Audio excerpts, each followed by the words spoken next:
Welcome to Pop Culture Roulette for all your pop culture needs. We're America's podcast.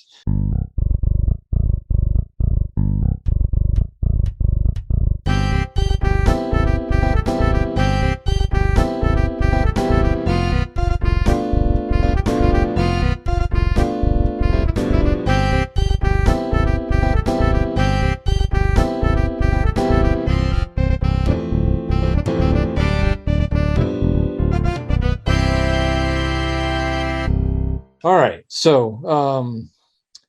Even though I've done a number of these, I've yet to find like a really good opening.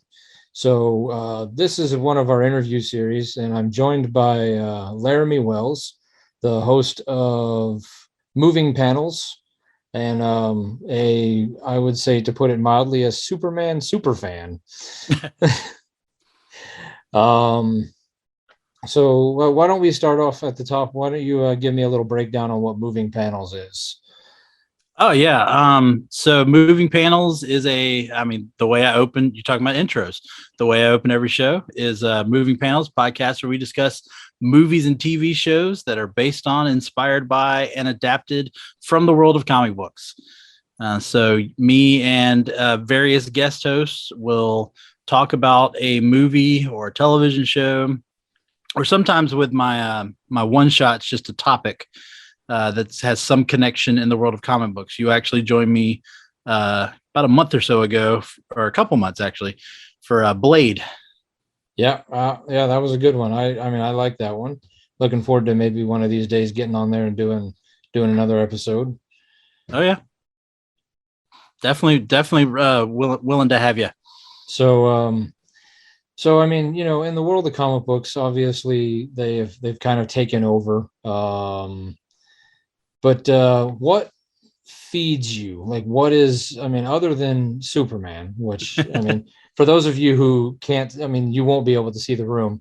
It is a veritable treasure trove of Superman memorabilia behind Laramy here in his I'm guessing man cave or office.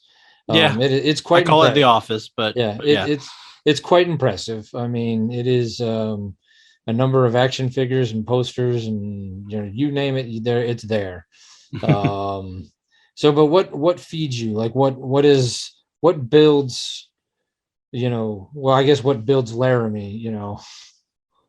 Ooh, wow, that's a deep question. I just enjoy entertainment, just period, entertainment.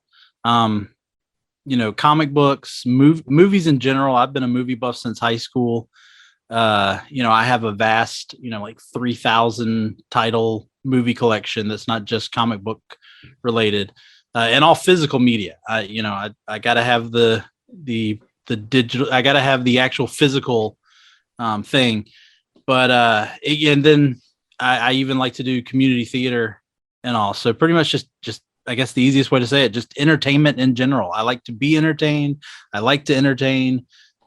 Anything that's entertaining just motivates me. All right. That's kind of the basis of my podcast as well. That's what the three of us always talk about. Basically, we anything that we can determine as pop culture. So like if we want to talk about football, we just say, well, that's pop culture, and talk about football. Yeah. I know, for the schedule, this one, and we're doing this here towards the early May, but right around when we're releasing this episode, if it releases when I think it should, me and the other two guys are going to see Weird Al. Oh yeah. Yeah. So I think the day it drops or the day after it drops, this particular episode is the night we're going to see Weird Al.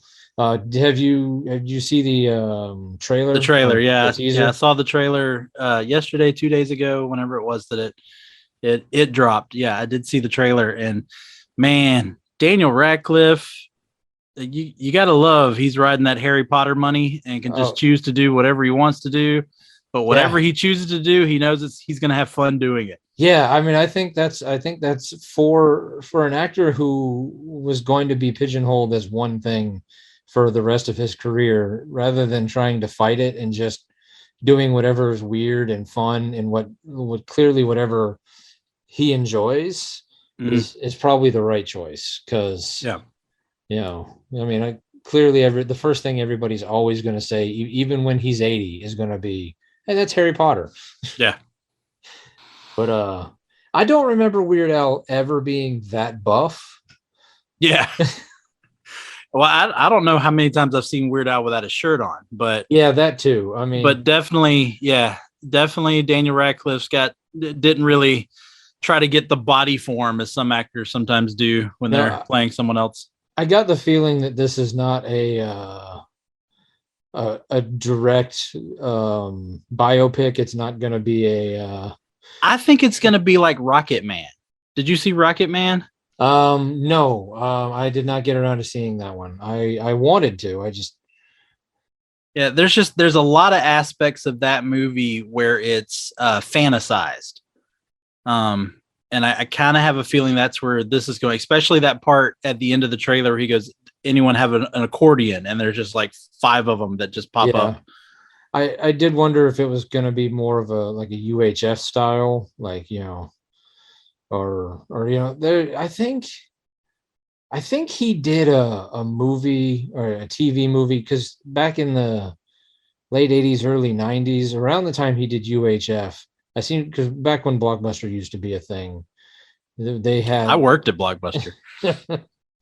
I lived at Blockbuster, really. I mean, I never got Yeah. a paycheck there, but they sure I might as well have just direct deposited what little paycheck I did get. Uh, um, he made like a quick little like it was supposed to be a documentary, but I think it was just a vehicle to show Bunch of music videos. music Yeah. videos. I seem Yeah, to I've seen that. yeah, and it's been forever since I've seen it, but I don't know. Yeah, you're right. I think fantasized is probably the word that I was looking for. But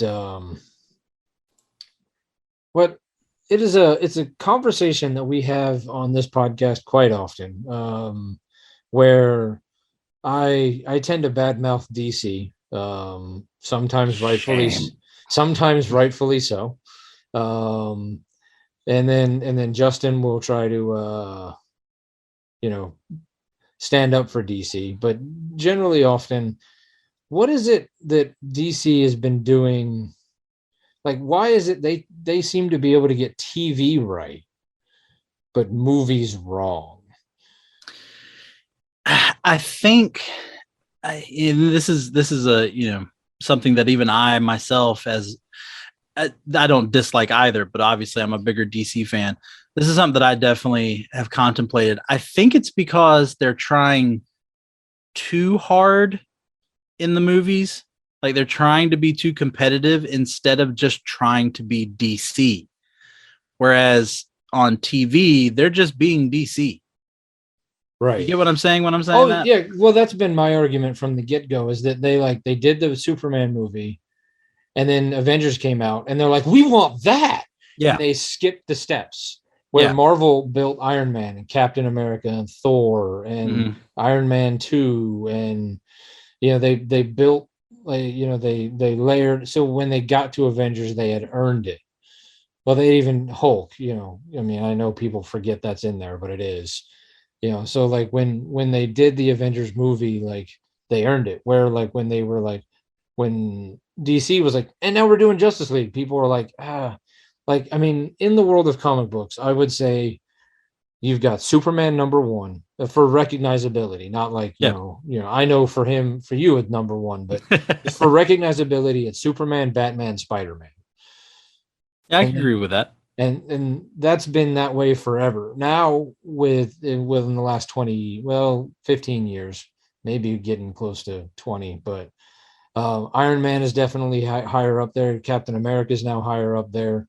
Wonder Woman, I think, probably would have been somewhere in the 5 to 10 range of recognizability. But DC, I feel like there's a steep drop off after their like holy trinity of Batman, Superman, Wonder Woman, where Marvel, I don't know, they took a lot more time to build their Yeah. and so they're and Marvel when they did it, they built it up to the point where they're like, hey, you know what? this Guardians of the Galaxy thing that even you hardcore comic book fans barely know exists. Yeah. Yeah, we're gonna do that, and you're gonna love it. Yeah. Yeah. And not even do the like the first iteration of that team.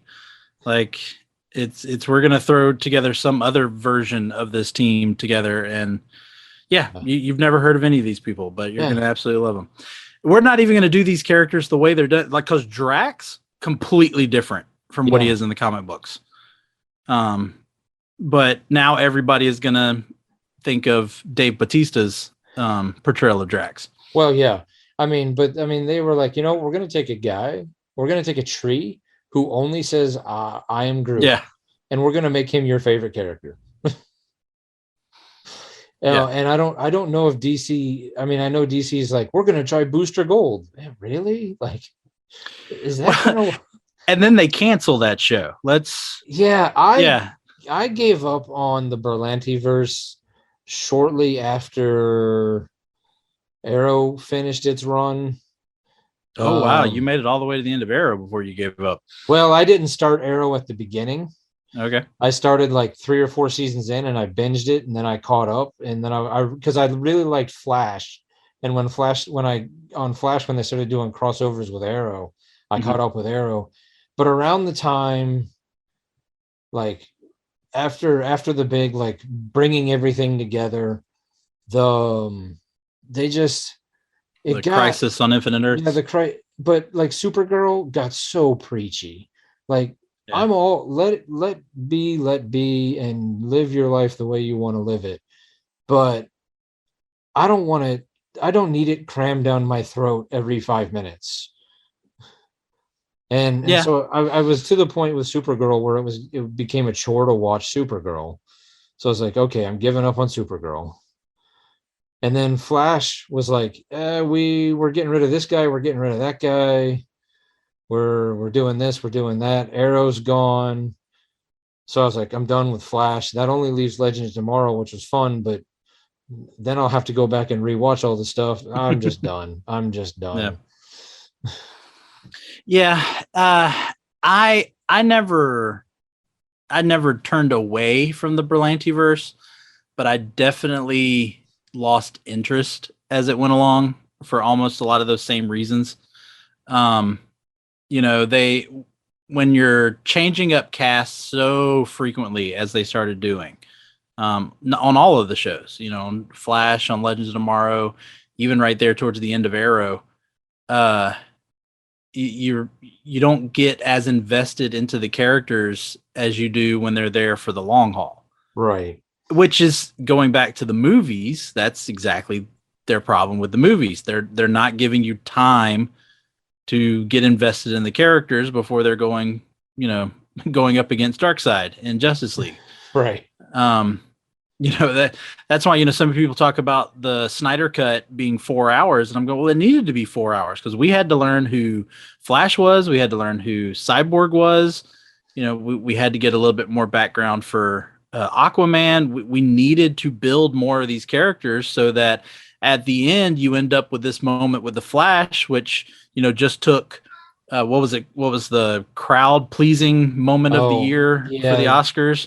That's because the Snyder fans have mobilized. Well, I don't even know if I want to call them fans, because I don't truly believe that most of the people who are like so pro Snyder on Twitter actually like him. I think they just want to be contrarians. Yeah.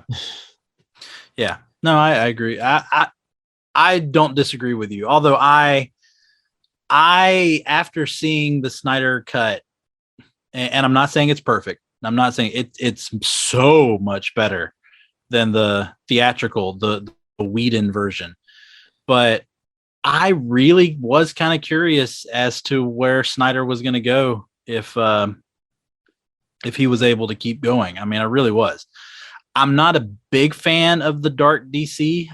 One of the reasons why I am such bigger on the DC is going back to the television, is what the Berlantiverse got right, is the brighter, more positive side of the superheroes, which is what DC is all about. Right.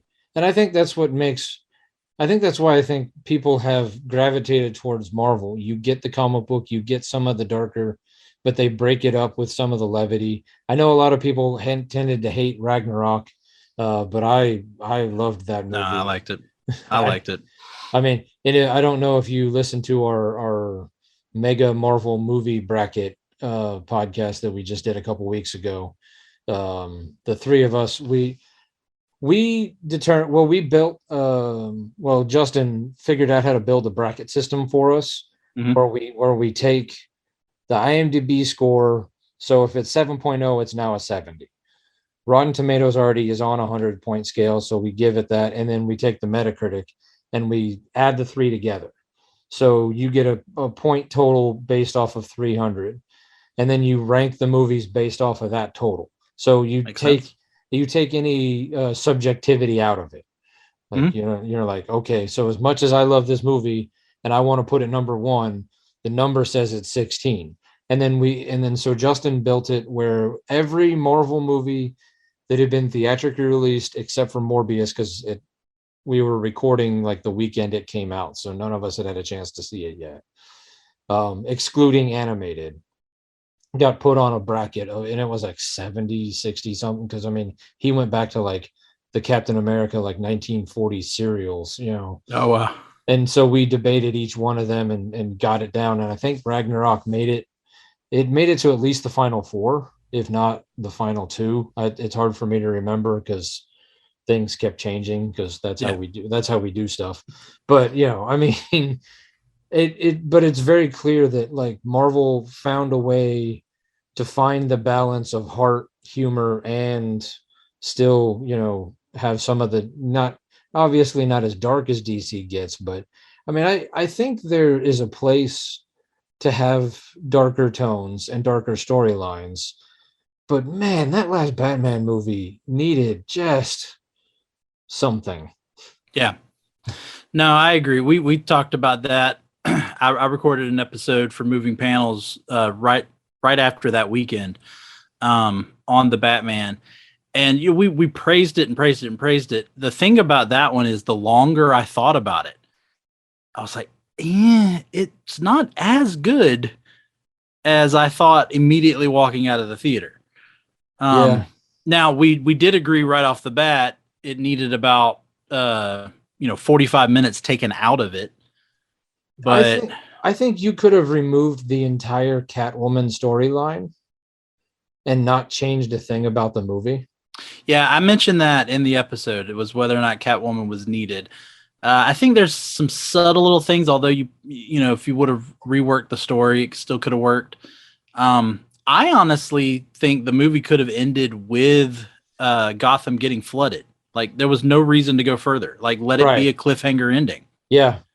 I was, when I was going and talking to people outside of work, I was calling it Seven Part Two, but with Batman. Yeah, yeah. Well, and that was the other thing. The more I thought about it, I was like, this isn't a Batman movie. It's not a Batman movie. It was a dude in a suit solving a crime. But Yeah. there was, if you really go back, there's nothing about the movie that really says it had to be Batman. Right. And I do appreciate that it was year two, so we didn't have to go through the origin again. I hate Um, seeing the Waynes get shot. but it was a matter of like, I don't think they established it was year two well enough. I mean, I know it said it like up top at the beginning of the movie, but I don't Mm, think it established his like still being new to the game as much as they could have.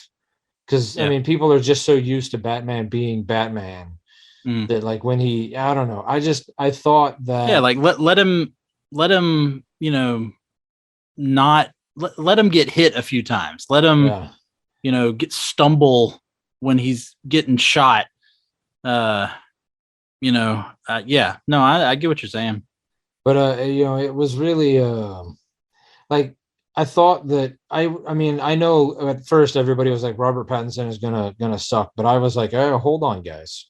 Let's go back to 1989. I mean, Yeah. the internet didn't exist, but comic book stores did. And Hmm. even though I was only 11, or yeah, 11, maybe 12, but I know 89. Yeah, it would have been 11. Um, I heard the Mr. Mom is going to be Yeah, Batman. Like, come yeah. on, like, and then he ends up being most people's favorite Batman. Oh yeah. And then by the time George Clooney got around to being Batman, I mean, the hype going into that movie was George Clooney. George Clooney's awesome. He's going to be great. This is going to be the best Batman ever. And well, Yeah. the less said about that movie, the better. I, give him some props though. He made a great Bruce Wayne, even in Well, that okay, piece of crap movie. I will say that Val Kilmer was a great Batman, but a horrible Bruce Wayne. Agreed. George Clooney was a great Bruce Wayne, but a horrible Batman. Agreed. Um, and I think that was the problem with Robert Pattinson, is that he was a terrible Bruce Wayne, but a pretty decent Batman. I think Michael Keaton and Christian Bale are about the only two of the modern era that have found a balance that mostly works. Yeah. You know what? I don't dislike Affleck. No, I don't. So I just don't. It's hard. I don't think Affleck was given enough to do, I mean, I know he was in two movies, three movies, whatever. well, yeah. Also depends on if you count him just riding the top of a car in Suicide Squad. Yeah, I don't. I mean, I know. I mean, I know his paycheck probably does, but um, I don't know. I mean, I would have liked to seen him get his own movie. Yeah. Just to see. I would have liked to seen the Batman versus Deathstroke, that we were promised. Yeah. I would have liked to have seen that happen. Hell, if they still want to give it a shot, I'd like to, I would go see that. I don't know what they're going, knowing about Crisis and how many times the DC Comics has done that because they refuse to learn their lesson. Uh, is that, I mean, they did it on TV to solve that problem when they're like, well, Wonder Woman is not Wonder Woman, Supergirl's over Supergirl. here, Black Lightning's over here, Arrow and Flash are together, but Legends of Mars, it's all over the place. Let's do an event and bring it all together. Yeah. Which they did and didn't at the same time. Yeah, it was weird. Yeah. But I wonder if they're reworking Flashpoint because they keep pushing it back to figure out a way to bring all of it together and like solve it in a not a final crisis, but infinite Earth crisis scenario, or if DC is going to be, which could be smart on their point, instead of trying to keep up with Marvel, just going, we're not going to do it. Yeah. It's all separate. Like we're just going to there might be 10 different Batmans out there in the world.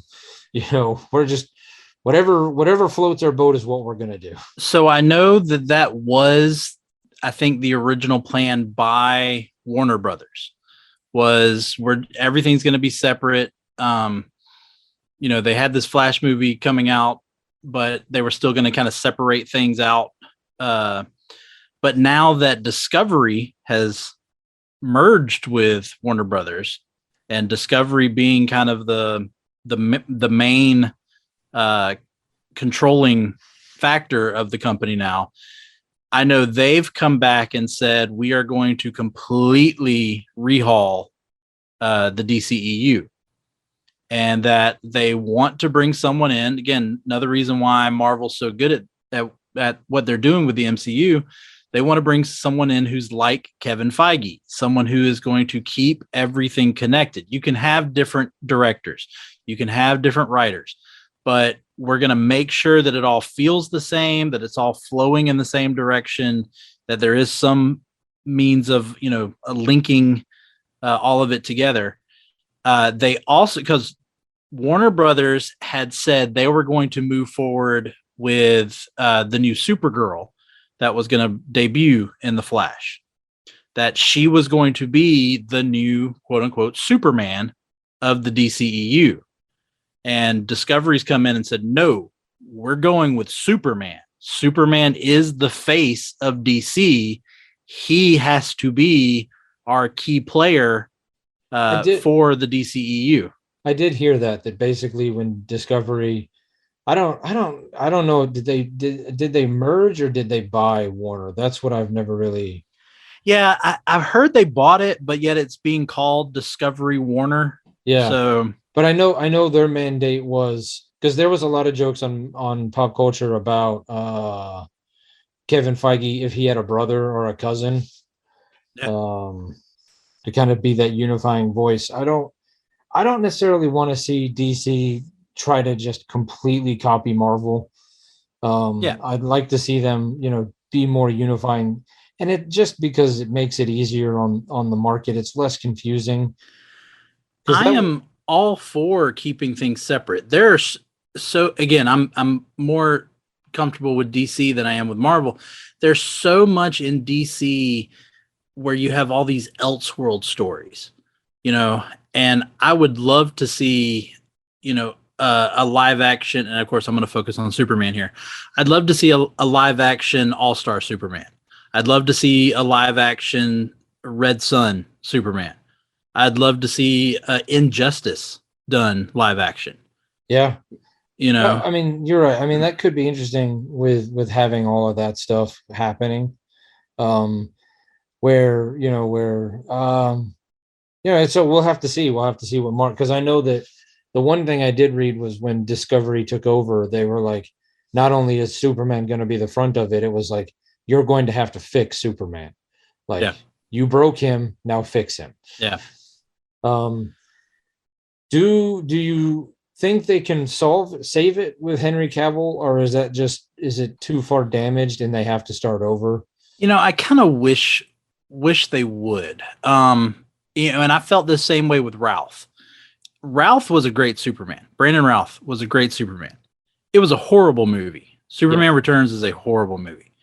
Um, but I mean, it has some good parts to it. But overall, but Brandon Routh was a good Superman. I loved that he did at least get to kind of have his send off as Superman in that Crisis on Infinite Earths that we talked about earlier with the CW. I did like that he got to return and have that send off. And I kind of think Cavill is falling under the same boat. Cavill's not a bad Superman. Um, I I don't think he's the greatest Clark Kent. Kind of that same argument we had with the Bruce Waynes and the Batmans. I don't think he's the greatest Clark Kent, but he's a good Superman. I like him as Superman. So if they were to restart, and again, I think this is going to depend on how the Flash treats all of this. I would like to see him get another shot at it, get another crack at it. Give him the brighter suit like they did in the Snyder cut, and and just see if they can't fix something there, and get David S. Goyer as far away from writing any of these scripts as possible. yeah, he does tend to go way too dark. All right, let's see. You said something that I was going to go on, but now okay, I guess that part wasn't important. Okay, so obviously, obviously, the question of Marvel DC, you have already answered that, so we'll skip that question. Oh, here we go. If you could wedgie anyone in history, who would it be? You can't say Hitler; it's already been said. Okay. If I could wedgie anyone in history, who would it be? Let's see. Now is this I'm giving them the wedgie in the height of Yeah, oh their yeah. You've got a Bill and Ted style phone booth, and you can go anywhere, and full on. You hmm. could even atomic wedgie them if you want to. I know that I will probably think of a better answer later, but let's go with dang, who would because I will be honest, Hitler was the first name that popped into my head. Um let's go. I'm trying to I know there's somebody that I have probably even thought about recently. And I went, man, this was uh oh, it's gonna kill me because I know whatever answer I say, there's a better one. Um Let's go with Joss Whedon. I'm going to say Okay. Joss Whedon. All right. So it's probably a choice that a lot of people would be on board with recently. Yeah, Yeah. Man, that is a star that fell it hard. is. And I hate it. I am a huge, Superman aside, I am a huge Buffy the Vampire Slayer fan. Watched it from day one, followed through it. I even, like the way Star Wars fans are, I bought all the books that was released. Okay. I've got the comic book series that came out that continued the story. Loved it. Loved Angel. Was a fan of Firefly, Serenity. I've loved almost everything he has done. I mean, Cabin in the Woods is Yeah. a great movie. But yeah, then to find out how much of a horrible person he is. Yeah. Yeah. I mean, sometimes you can't let the art be defined by the artist. Yeah, it does. It's not going to change my love of the art. It's not. You Yeah. know. I mean, I still, his show on HBO Max, The Nevers, I haven't watched yet. I still plan to watch it. Yeah. But Well, I mean, that's the thing. Like, I mean, I go back, I mean, being a child of the 90s, going through high school in 92 to 96, like I've recently been on a massive nostalgia kick, somewhat kicked on by our mutual friend Tim, yeah. and his 80s flick flashback podcast. But I've been at work because of the nature of what I do for a living. I can't listen to podcasts, so I listen to music, and I've been on a 90s kick, and like there is just a lot of just terrible people who Yeah. made really good music. Yeah. It's funny you say that. I'm actually, I'm a school teacher, so I don't get to do a lot of listening to much whatnot. But every now and then, when my students are working on like an activity, I'll pull up, Amazon Music, and I'll play something there. And I was on a 90s kick. They've got a playlist called Rediscovering the 90s that I've been playing. And yeah, I think the other day, an Aaliyah song came on, and not to talk bad about Aaliyah, but of course that led to an R. Kelly conversation Oh, between a few of the students. yeah. Yeah, Yeah. Well, I kind of rediscovered Oasis. Like I forgot they existed. And then like now I'm reminded of just like how these like they're brothers, but yet they would yeah, literally beat each other on stage. Like yeah. just and just stuff like that. But yeah. All right. Moving to the next random question. What fictional world would you live in if you could? Uh, right off this one, actually, I'll go right off the top of my head. Neverland. Okay. That's Yeah, that's a new one. I've not had that one as an yeah, answer yet. it'd be Okay. Neverland. Okay. Again, and that was just off the top of my head. I've Okay.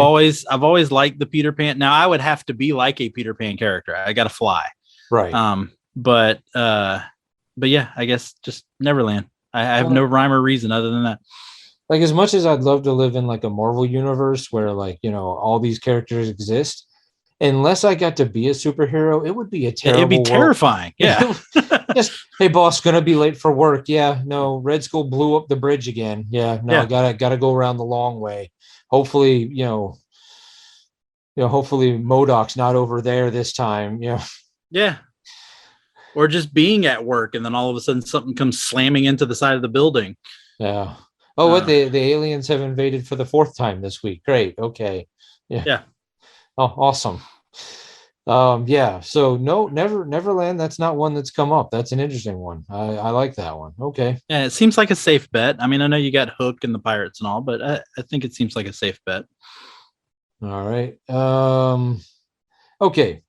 Uh, One of the things that has come up repeatedly on my podcast is that my two friends and my wife have called me an uncaring, unfeeling monster because my claim is that I have never cried at a movie or a TV show. Okay. So I am on a quest to find out what makes other people cry to see if maybe if I can watch it and get there. So far, well, some of the choices that I've heard, I haven't had a chance to watch yet because I'm lazy. Yeah. But other ones I've seen it and it hasn't made me cry. Is there anything that has got gets you And I mean, there's a lot. I'm not going to deny I've got a little bit of a sensitive part to me. Uh, but kind of playing off of what we said, and it was even something recently on TikTok. There was one of those stitches where the guy asked the question, what death of a fictional character hit you like it was an actual blood relative? And then the person stitched in the clip from Buffy the Vampire Slayer when she comes home and finds her mom dead. Oh, okay. And even watching this, 30-second clip on TikTok, I got choked up. Okay.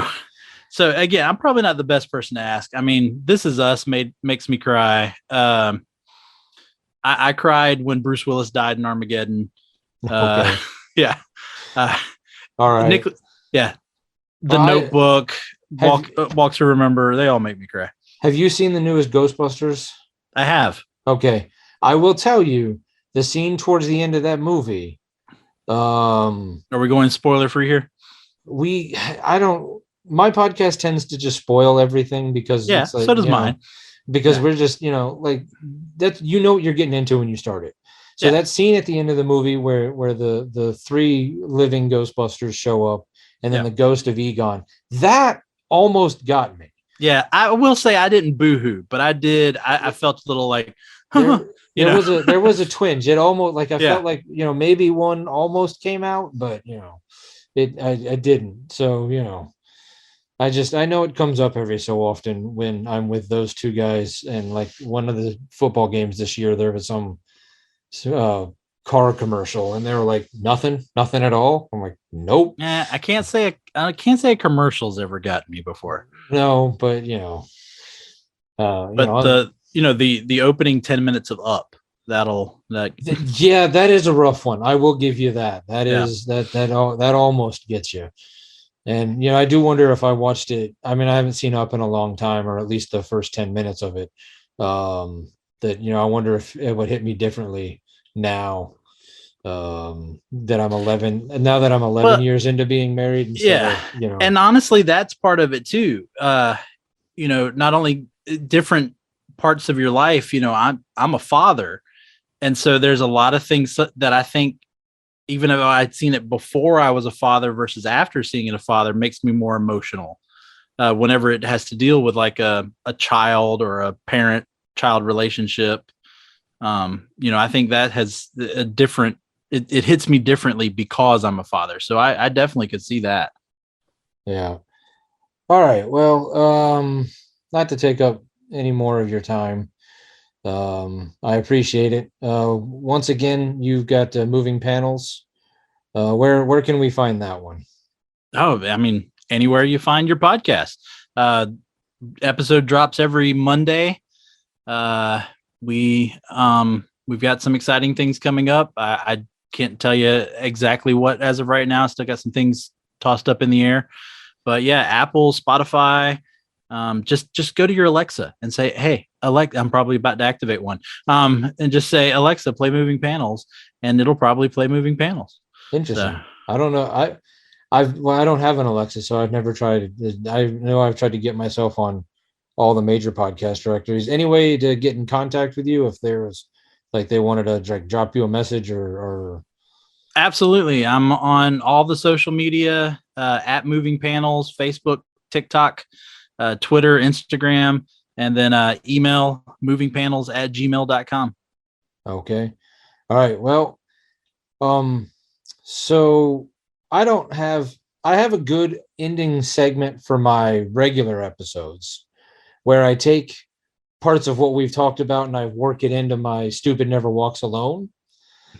I have not found a good ending for my interview segments because normally, like when I have the stories to talk about, we get it to the point where like I can be like, oh, and if you are Warner Brothers and you're doing this, just remember, Stupid Never Walks Alone. And I have not done that with the interview. So I either need to find a new way of ending it, or I just say, hey, Jeremy, Stupid Never Walks Alone.